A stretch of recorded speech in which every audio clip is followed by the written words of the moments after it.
Hey, welcome back to the Unbelievable Podcast. I am BJ Reidell, back here with my guy, Drew Mahowald, and today we are taking a look at the first week of NFL free agency as it pertains to your Minnesota Vikings.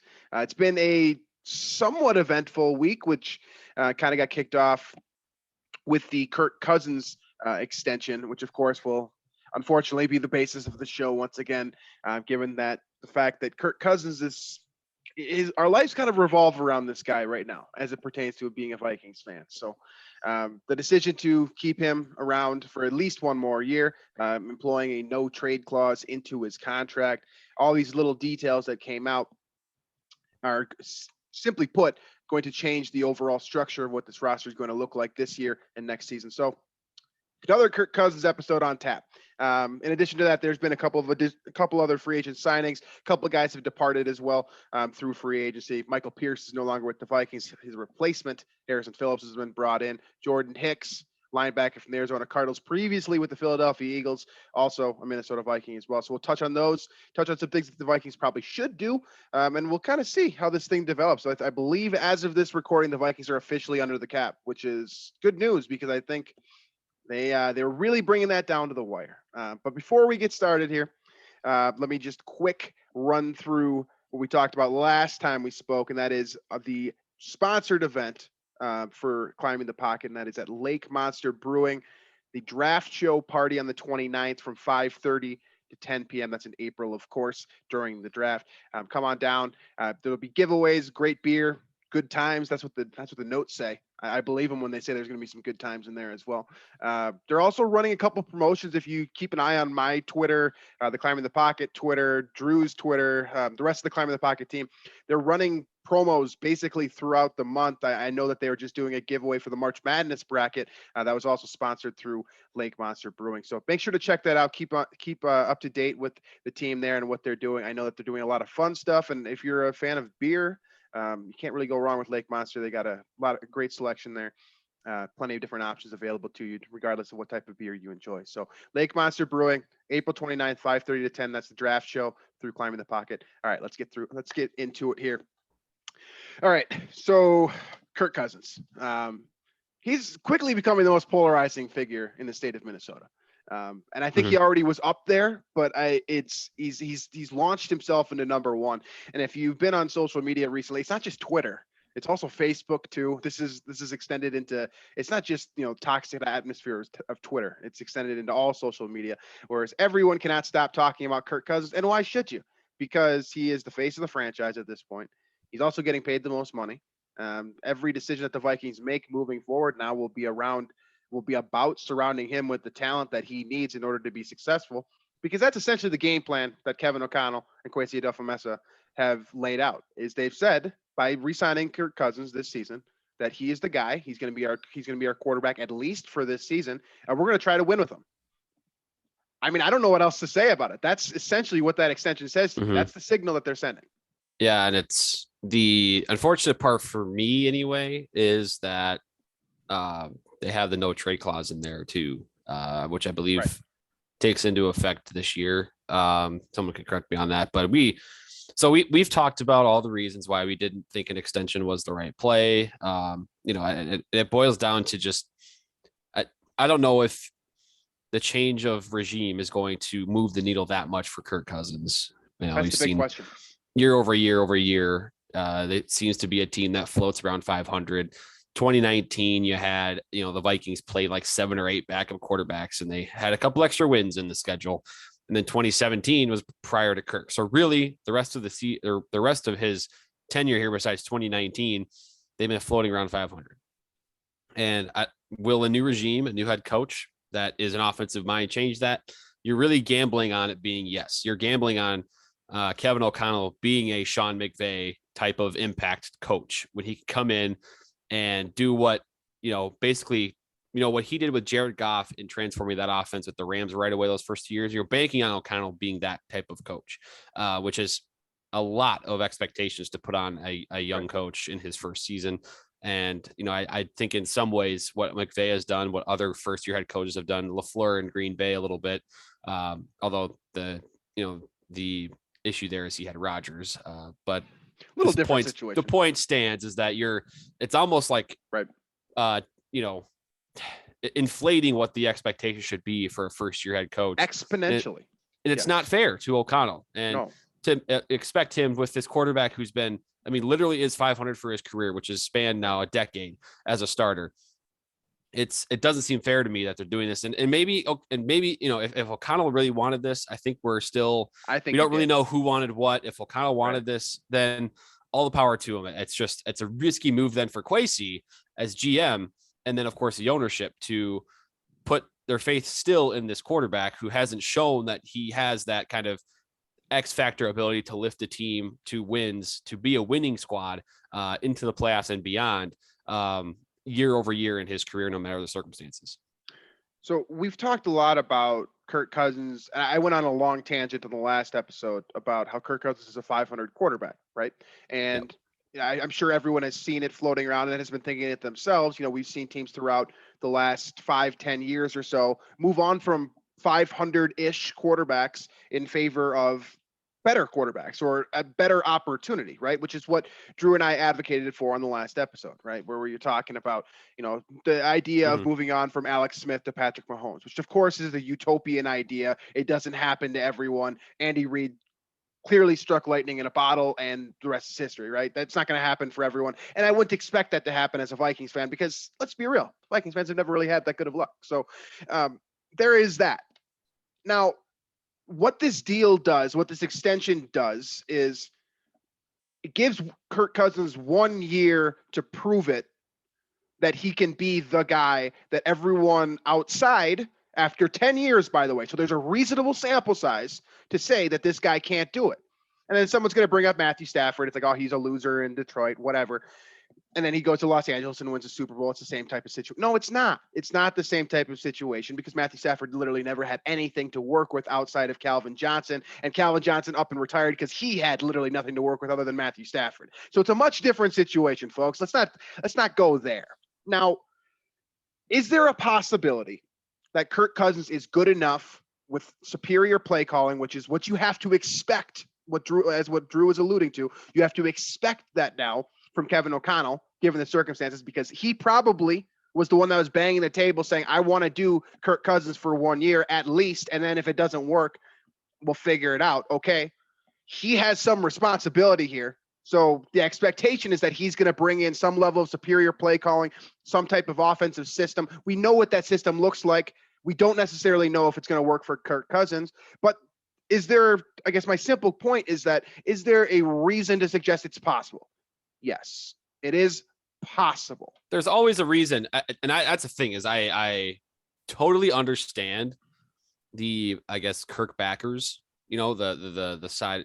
People he that has really happy good about games this sometimes. Extension is there's so many reasons that you can talk yourself into him. And frankly, I was that person for probably the first 2.5 years, maybe almost 3 seasons now.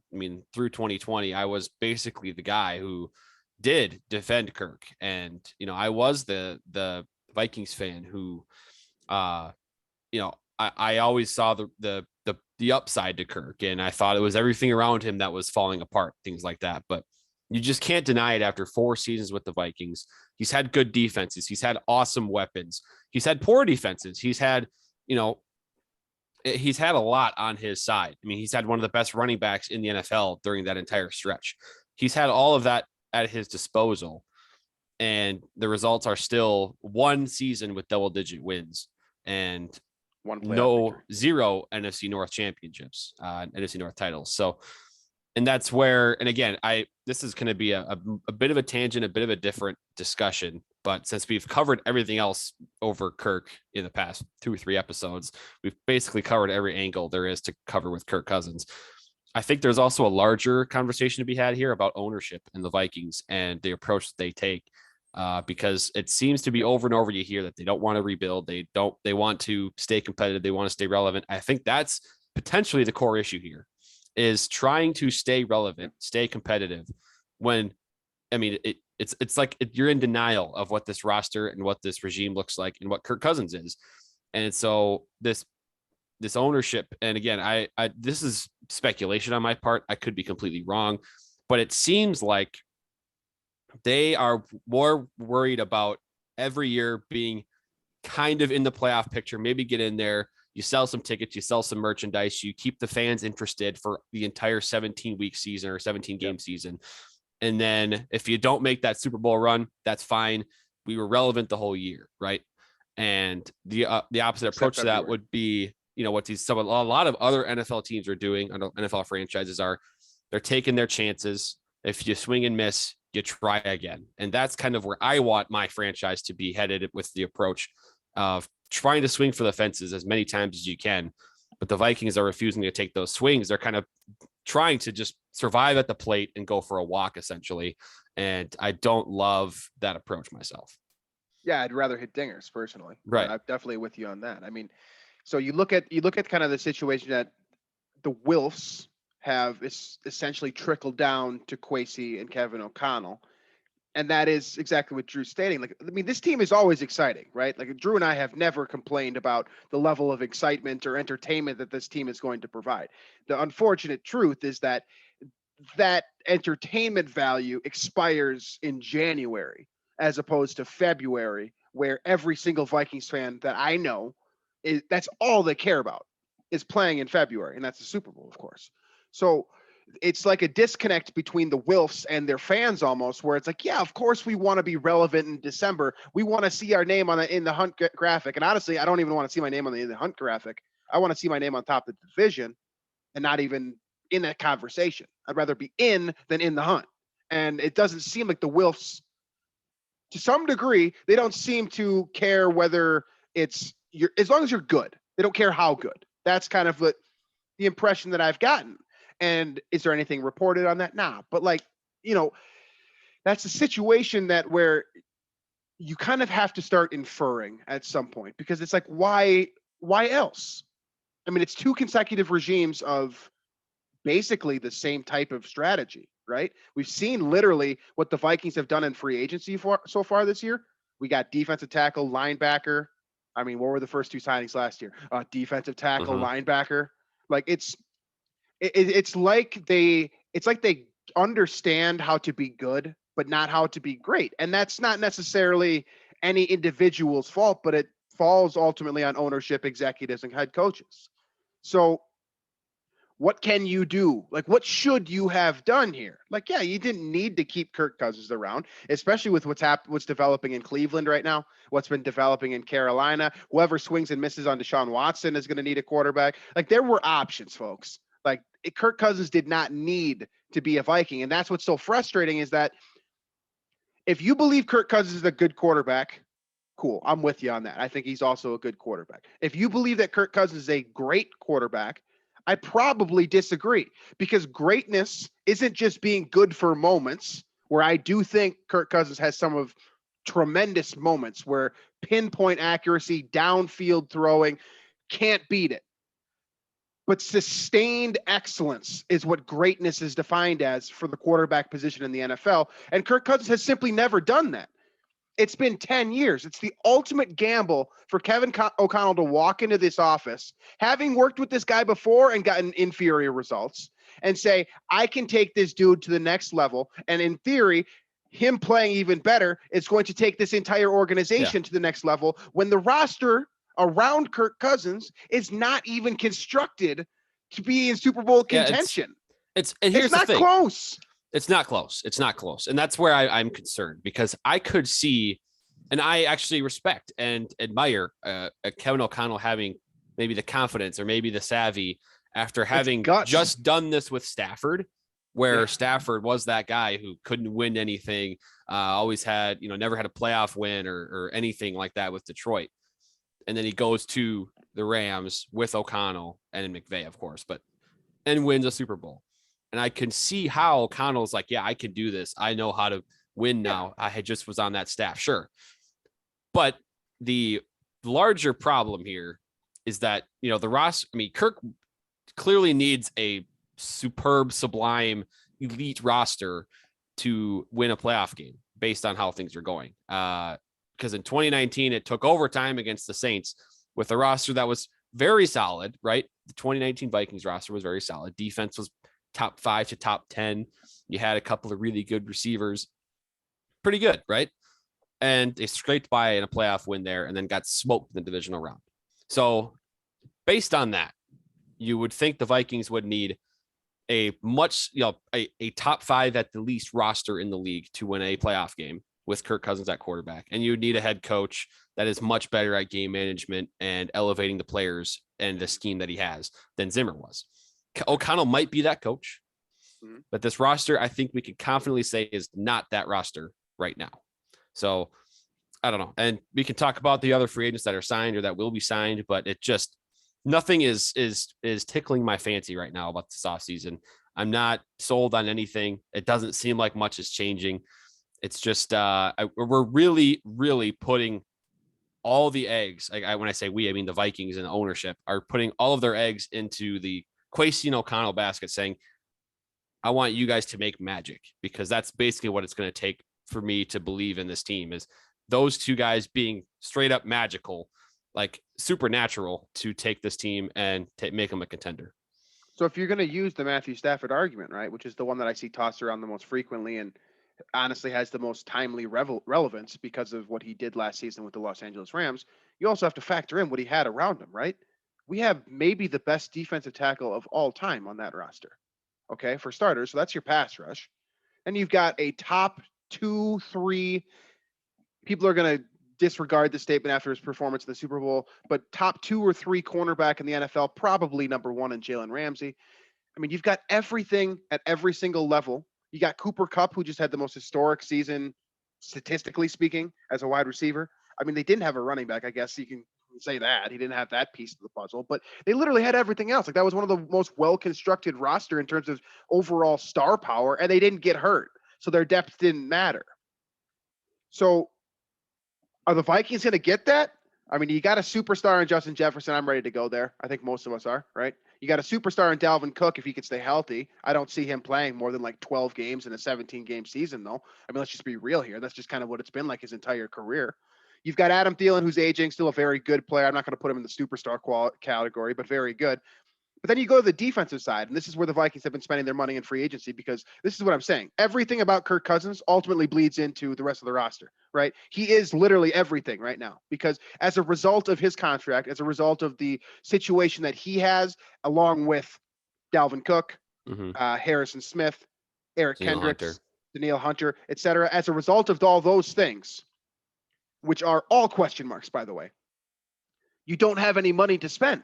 You got nothing to build that defense around you. You're starting Cam Dantzler and Chris Boyd on the outside right now, with Patrick Peterson being a free agent, Mackenzie Alexander also a free agent. That means at the absolute worst, you're starting one rookie at corner this year. At the absolute worst, because Chris Boyd is not a starter in the NFL. Love the guy. At this rate, he might be a starter because he might be starting. That's the point. So now you go off the street now and you sign Harrison Phillips, who is a nice player, by the way. I do really like Harrison Phillips, and I think that he's kind of getting slaughtered by Vikings fans because of what the Vikings didn't do so far in free agency and really can't do at this point.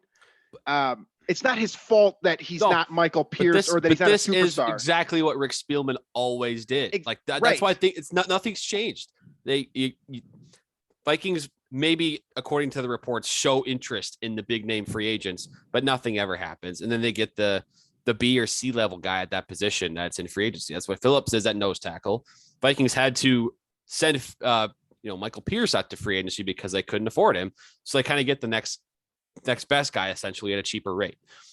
And kind of the same thing happening now with Hicks. And it's just, I mean, it doesn't seem like much is different. It really doesn't. And here's the thing. Maybe Spielman, that's how you do the general manager position. Like that's the best practice.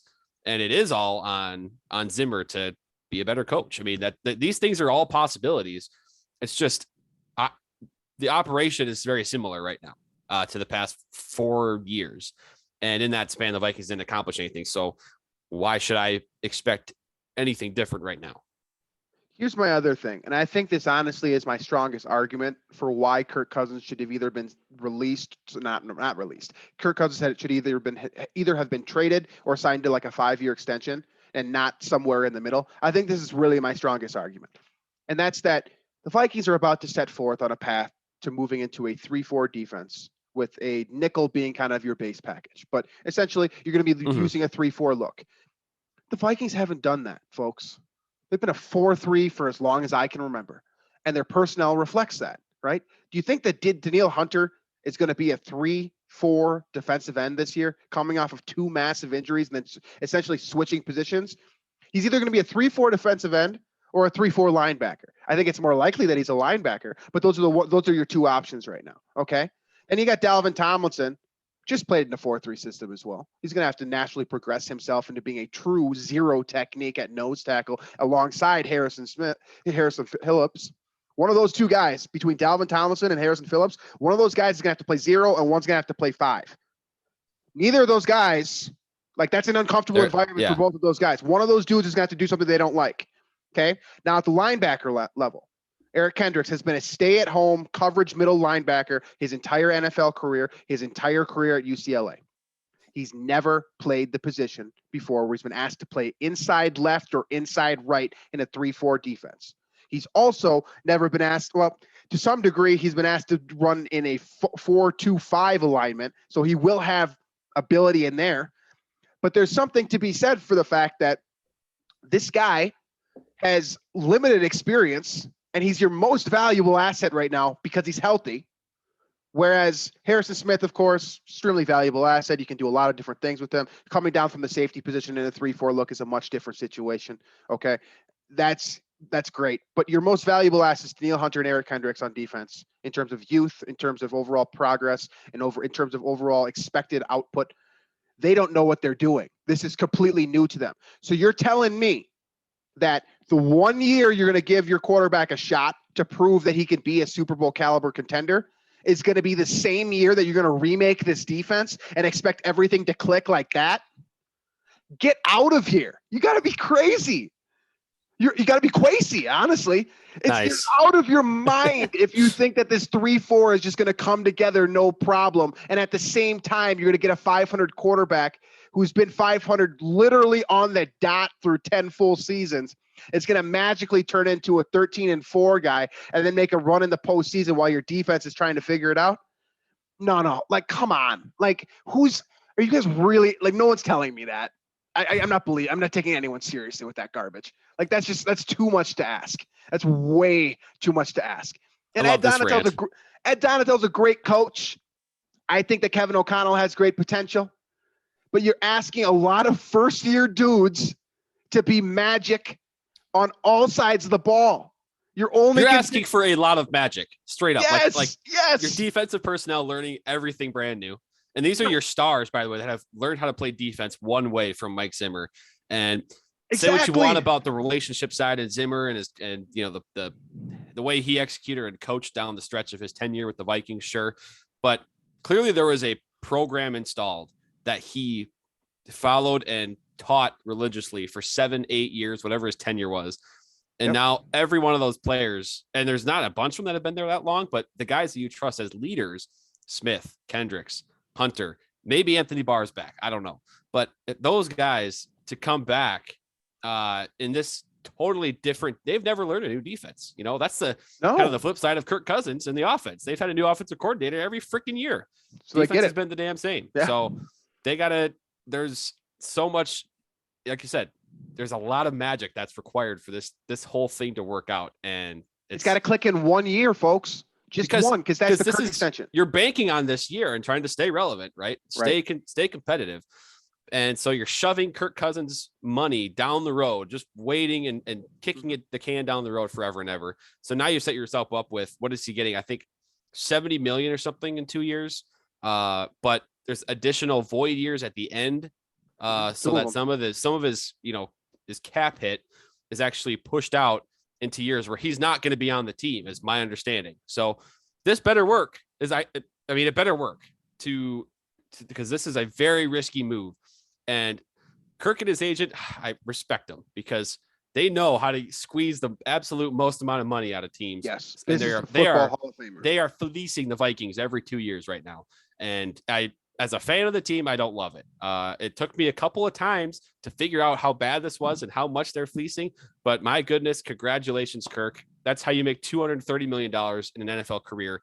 And your career record as a starter is 59-59. And I imagine he'll get at least one or two more paydays like this in the future. Yeah. Yeah. I mean, ultimately, it's not all Kirk Cousins, but it starts and ends with Kirk Cousins. And there's a lot of things that have to happen perfectly around him in order for Kirk Cousins to, quote, be Kirk Cousins. Because I know we're going to have this conversation next year, right? I'm having and this rant. And the year after. Yep. Right. Right. I'm having this rant on March 16th, 2022. If someone comes to me on March 16th, 2023 and tells me, oh, the defense didn't gel well enough, Kirk Cousins needs another year because the defense wasn't ready to go. That's going to happen. I'm going to lose my mind. I'm going to absolutely lose my mind because I told you this is what's going to happen.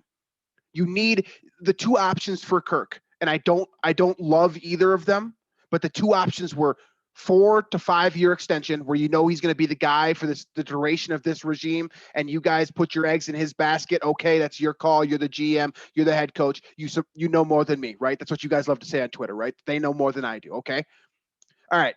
You either do that or you ship them off and you start from scratch. Those are your two options. You don't kick the can down the road. If you kick the can down the road, all of a sudden you put expectations on yourself. Because now you need guys like Harrison Phillips. Now. Harrison Phillips needs to be an all-pro.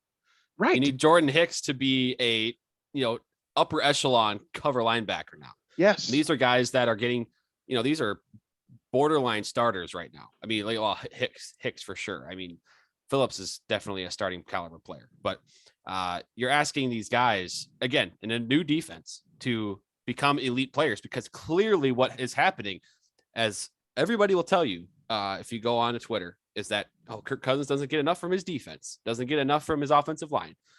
All right, then why would you expect things to be better if the whole game plan, the whole philosophy is changing, and your star players, your leaders, who had known what they were doing in the past, don't know anymore what they're doing. And this isn't to say they won't know what they're doing by game time, but I imagine it's a pretty stark difference in learning curve after playing with a specific scheme for your entire career, which is up to 10 years for some of these guys. Harrison Smith. Now you get to something completely different. That's a whole angle to this I didn't even consider until you brought it up. So, yeah, you think about the Vikings, by the way, had an opportunity to fix this type of situation, by the way, and that blew by them as well, right? Like Danielle Hunter, do I think he can be a stand-up linebacker and a pass rusher in the NFL? Yeah, I do.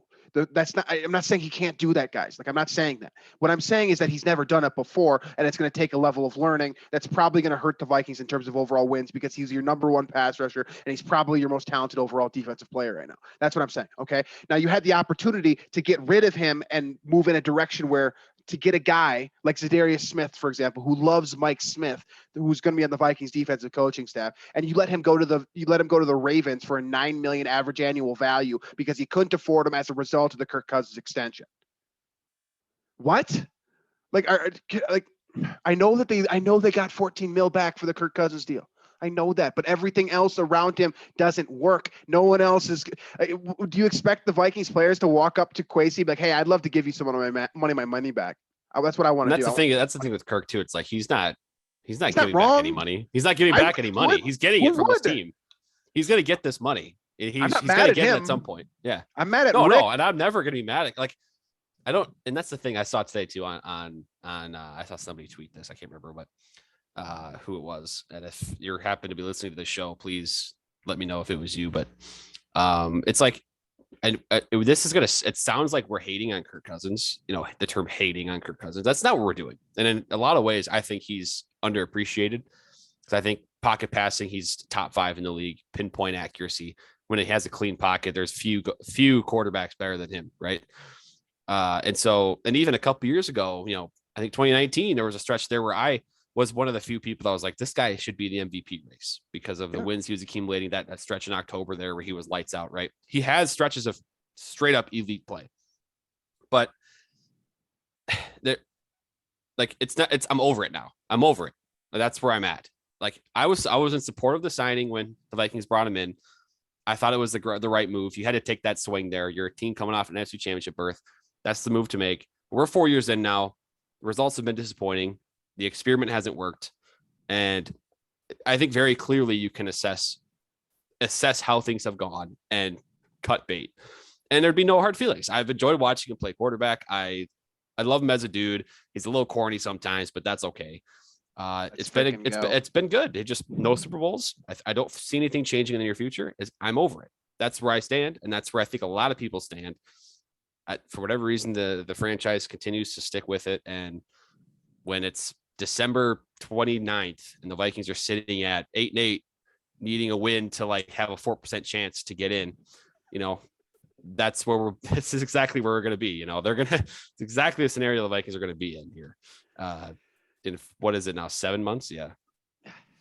I mean, it's going to be an interesting year. You need a lot of magic, right? That's ultimately what it comes down to. So let's spend a little bit of time here on Jordan Hicks and Harrison Phillips specifically, because if we weren't so focused on everything surrounding Kirk Cousins and just the general construction of this roster right now, I think that we would spend more time focusing on what makes these two players nice, right? First and foremost, Harrison Phillips is a good quality player. Is he potentially just a 2-down player? Maybe. But in a 3-4 defense, if you're going to line up in the 3-4, I don't know. I'm under the impression that 3-4 technically is not your base, right? Technically, the nickel package in is going today's to be your NFL, base. probably not, right? So then that would make him, if he's a nickel, right? If he's going to be playing nickel nose tackle in a nickel defense, then technically he's a 2-down player. Okay. If it's a 3-4 base and you're running, 3-4 package, 3 downs at a time, which I do not foresee in this NFL, really in any NFL beyond like 2015, then he could be a 3-down player. So it's interesting to put significant value on a player like that, who is a tremendous run stuffer, by the way. He's going to be a winner on down 1 and down 2, but down 3 is your money down. So why would you put all of your cap space that you have available to you in that position? Yeah, I mean, I don't know. That all being said, he's a nice player. Yeah. Bills are pissed that they lost him, right? Their fans are pissed. Their executives have spoken out about it. And this guy is an absolute mauler as a run stuffer. And he's very, very smart, coming from Stanford as well. He can be great. But the problem is that the money that he's being paid, roughly $6 million, and that's all you got. That's all the Vikings had available to him, basically. And they had to give it to this guy. They would still have Michael Pierce if I think they could. Like that, they would prefer to still have Michael Pierce. I'm sure they would play him. So, and that's the role he's going to fill. I mean, he's going to fulfill that role probably at slightly lesser level than Pierce would. That's pretty much what we're going to see here. And then it's going to be, like you mentioned before, to that dynamic between he and Tomlinson.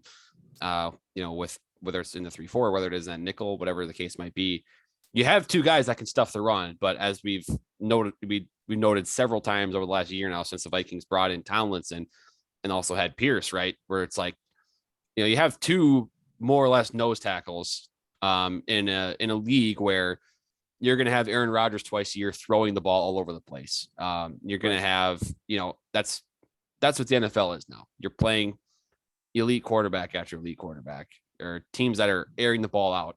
Running the ball is less and less important. So, I mean, yeah, really good player. I like we're still new to the scheme fit situation, and because we knew there was nuances with Zimmer's 4-3 that were important. Like, I think nose tackle in his scheme was a little bit more important than others. It frees up that 3 technical, which is why Linval Joseph was so key for all those years, and why they transitioned then to trying to have Michael Pierce over the last 2 years. And so, there's still some things we're uncertain about there, but yeah, Phillips is a nice player. I think the value itself is good, but it's just like, you obviously wish you had more money to play with. Yeah. If you had Harrison Phillips and then 20 million more available to you to spend in free agency, much different story here. The news surrounding this man's name would be focused more on the Walter Payton nominee, right? The great teammate, the run stuffing mauler, just the overall great character. I mean, if you watch his film, I've not, gone deep into his film. I'm aware of this player because I remember when we actually did draft profiles on Harrison Phillips. What was that, like 3-4 years ago now? I'm familiar with his playing style. It's a read and react style of play where he's not necessarily the most athletic guy that you're ever going to see, but he's very, very smart. And it's not just the Stanford thing. Like, it's a football IQ thing too, right? It's not book smart. It's field smart too. He has a very strong understanding, and you can see it in just short clips. Like, if you watch 10 clips of this dude playing run defense, you can see him quite literally move the guy in front of him the way that he wants, in putting himself into a position where he can get negative yard tackles and fall forward as opposed to backwards, because he's a big boy too, on top of being extremely smart. So if you had more money available to you, this signing looks a lot better, but you don't. And that's why there's the negative connotation surrounding this signing. It's because, well, what else are you going to do now? Well, the other thing that you're going to do is sign Jordan Hicks, who, by the way, I do like this signing. This one I'm a big fan of. I don't understand why Jordan Hicks, who comes from Texas, by the way, has been around now his third NFL team, and I believe he's in his fifth year of a pro. I'm doing this off the top of my head right now. But he was on the Eagles initially. He got traded, of course. He goes to the Arizona Cardinals, plays a completely different role, and now he comes to your Minnesota Vikings. In those two different teams that he's played for, both the Eagles and the Cardinals, he's been asked to do different things. With the Eagles, he was a tremendous coverage linebacker. If you remember, I want to say 3 or 4 years ago, he had like a game-sealing goal line interception that vaulted the Eagles into the playoffs, where he was a tremendous cover guy. Last year, when he was in Arizona playing in their 3-4 defense, which, by the way, good signing in that regard as well, because it's a guy that's going to understand his role within the Vikings defense coming from Arizona. He was asked to be more of a pass rusher. And if you look at his efficiency numbers in that regard, very good. Now, the question with him is more athleticism traits. He doesn't have the quick hips. He doesn't open up, as people like to say, right? There are questions in that regard. But in terms of like the overall skill set within a 3-4 defense is very good. Yeah. And in comparison with the contract and the relative value that he was acquired at, that's a tremendous signing. That's excellent. But that's like a great day 2, day 3 signing. You needed to have something in addition to them.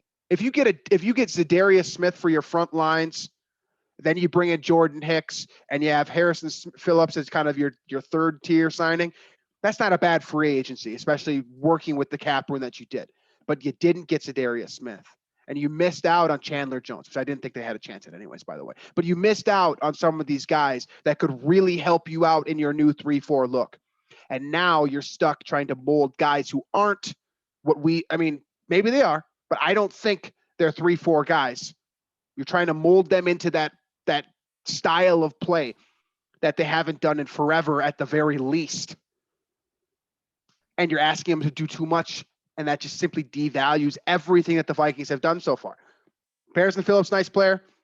Jordan Hicks, love the value, also love the player.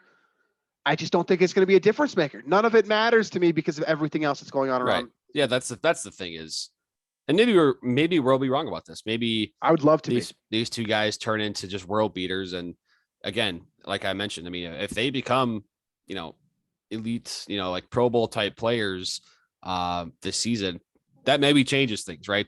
Then we have a different conversation, and maybe the Vikings are a competitive team.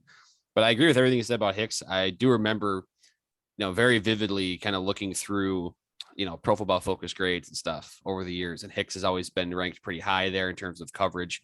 When he's had the opportunity there, he's always been great.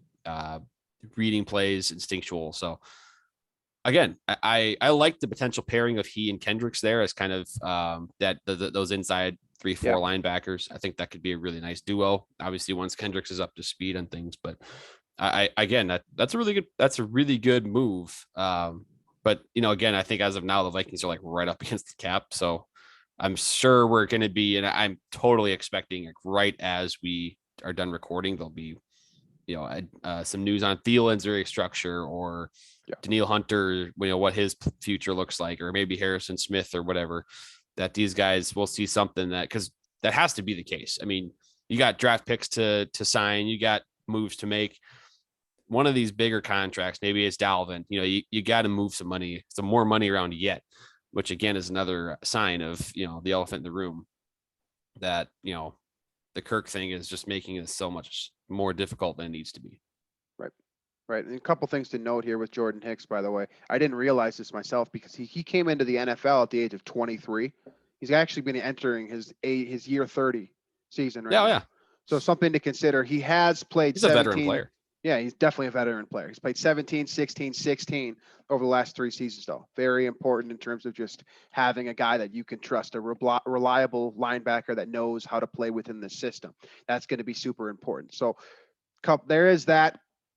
This is a quality player, a quality sign. I say the same thing about Harrison Phillips as well. Quality player, quality signing. Also, 2 very high character players as well, which of course we love, just as general fans. It makes them a lot easier to root for than other guys that are currently on the trading block. You know, it's a situation for the Vikings where it's just you're doing some nice things, but you don't have enough to do something big to vault you into a situation that will put you in the position that you believe that you're in. It's a very long-winded sentence to say the Vikings are not Super Bowl contenders as a result of these signings. It's these little signings are what you do when you've already got a Super Bowl caliber roster. And unfortunately, I don't believe the Vikings have that. That's They're just not even where close. you're not going to change my mind on that. I'm sorry. Like maybe they sneak into the playoffs if Aaron Rodgers gets hurt. I don't think you win the North. I don't think you have a competitive enough roster to win the North right now. But like, even if the Packers don't have Rodgers or whatever, like that's the whole other issue with this. It's like Rodgers is back. They're going to run the North. I mean, whether you like it or not, they're going to run the North. Yeah. And this was the time to rebuild. So then when the Packers are dealing with the aftermath of their massive contract that they just shelled out to Rodgers, where he's getting 60 some million a year or whatever it is, that's when the Vikings should be pouncing. Right. But no, we're not.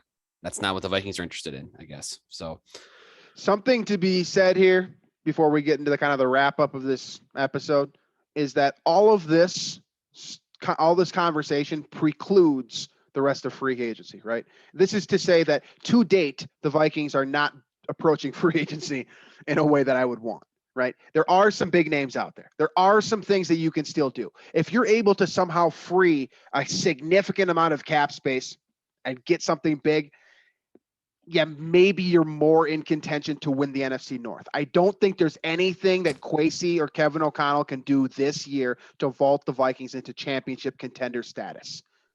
That's where I'm at for sure.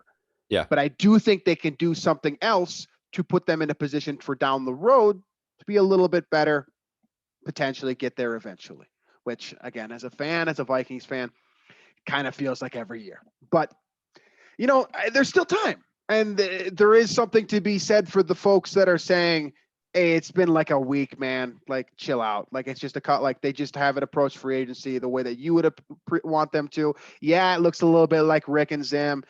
Okay, cool. Like, you don't know anything. You're not as smart as Kwesi and Kevin O'Connell. I know all that stuff. I got it. I understand that. But it looks a lot like the same old thing. Sorry. Looks very similar to me. And if it keeps staying that way, then I think my perspective on ownership is going to be, I'm gonna think that's more of a real thing.